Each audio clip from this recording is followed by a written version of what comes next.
48 hours. That is how long President Abelardo de la Espriella had been the president of the Republic of Colombia before an earthquake of magnitude 7.4 rewrote his job description. 48 hours in office, 2 full nights in the Casa de Nariño, and on the morning of the third day, August 10th, 2026, the country he had just inherited began quite literally to come apart underneath him. This is not a story about seismology. There will be plenty of those.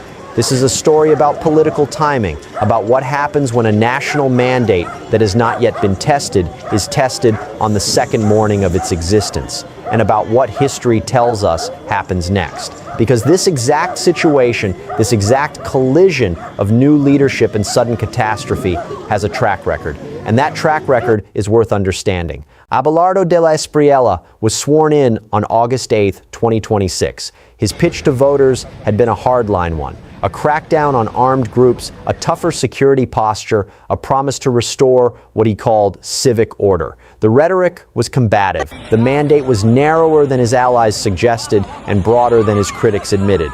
And crucially, he entered office with a plan built around a single dominant issue: violence, and essentially no political capital allocated to disaster response. Nobody plans for the earthquake. That is the point of the earthquake. It arrives on the morning it arrives. Here is what happened in order between 7:34 in the morning and roughly midnight on August 10th.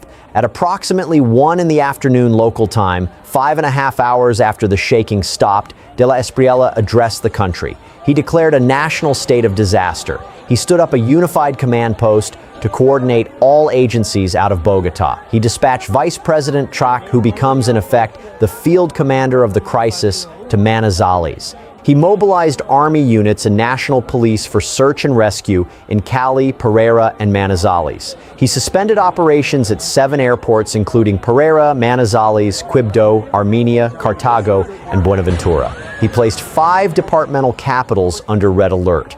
On his social channels, he wrote, quote, "To the Colombians who are going through difficult times today, I want to say, you are not alone. You have a president who cares deeply for his people, and who will do everything necessary to protect you, support you, and move forward together in rebuilding the affected regions," end quote. This is, by any measure, a competent first day. It is also, by any measure, the easy part. Now, here is where the story gets uncomfortable, because Colombia has been through this before. In January 1999, an earthquake of magnitude 6.2 struck the city of Armenia in the coffee axis, the same coffee axis that Risaralda, Quindío, and Caldas sit inside. It killed more than 1,000 people. It flattened neighborhoods. And it triggered a reconstruction program that took, depending on whose accounting you accept, somewhere between 6 and 10 years to complete. The government that inherited that reconstruction was accused of 2 things: moving too slowly at first, and then, once the money started flowing, of losing control of where it went. Some of the aid never reached the survivors, some of it did. The verdict on that reconstruction is, to this day, ambiguous. Every president who has stood at this exact podium since 1999 has known that. And now, 48 hours into his term, de la Espriella knows it too. So the real question is not whether de la Espriella handled his first day well. He did.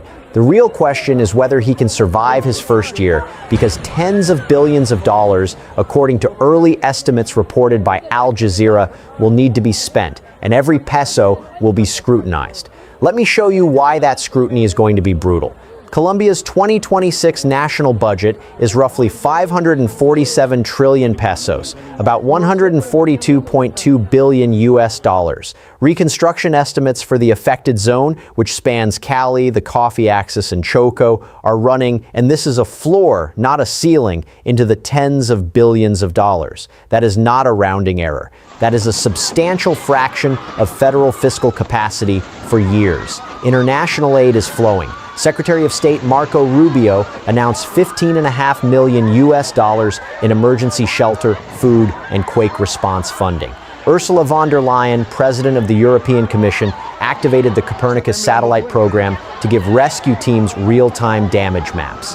Nayib Bukele in El Salvador offered rescue teams and paramedics. President Claudia Sheinbaum in Mexico pledged assistance. Chilean President Jose Antonio Cast whose country has its own long, bruising history with seismic events, said a, quote, Chile knows the pain and the challenge left by earthquakes, end quote, Israel, Ecuador, France, Switzerland, and Panama have all offered search and rescue teams. All of that is welcome. All of that is, in the end, a fraction of the bill. Here is the trap. If De Espriella spends heavily on reconstruction, he blows a hole in the fiscal position he campaigned on managing. If he spends slowly, he risks the exact accusation that dogged the post-Armenia reconstruction, that the state moved too slowly while people slept in parks. If he lets the money flow without tight controls, corruption allegations become inevitable. If he tightens controls too far, disbursement slows, and the political cost of slow disbursement in the middle of a humanitarian crisis is, historically, a career ender. There is no clean version of this next year. There is only the version where he chooses which criticism he can absorb. And there is one more variable, and it is arguably the most politically dangerous of all. The epicenter of this earthquake fell on Chocó, the poorest department in the country, historically underserved, populated by Afro-Colombian and indigenous communities, already living under the shadow of armed conflict, chronic underdevelopment, and last year's flooding. If reconstruction dollars flowed disproportionately to the Andean cities that were damaged, Cali, Pereira, Manizales, which are wealthier, more visible, more politically connected, and if Chocó, once again, gets less than its share, then the earthquake will be remembered not as a natural disaster, but as a political failure. That is not speculation. That is the pattern Colombia has run before. 48 hours in, a hard security platform on a president who now has to become, effectively, the executive of a reconstruction program.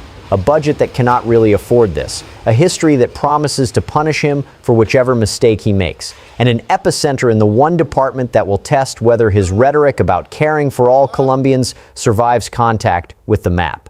The earthquake, in the end, is not just a disaster. It is a stress test, and it started 48 hours in.